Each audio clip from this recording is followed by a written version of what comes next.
Okay, right, we've got a different video on today.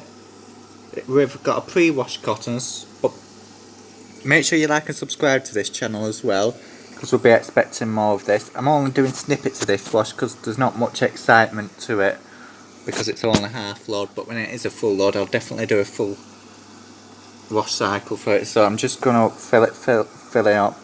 Obviously I've put the powder ball in, but obviously that will drain out after 20 minutes or so, and then the main wash, I put powder in the jar as well, so I think the water does go higher on this wash. I've only thrown a few tea towels in because they're very dirty. Oh.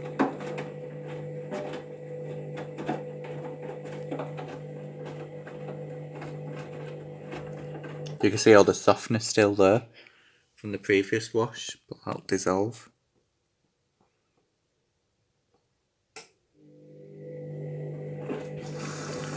That's fill number 1. It's only censoring half load. I think I've got it on stain level 1 today. At least you can see the drum today.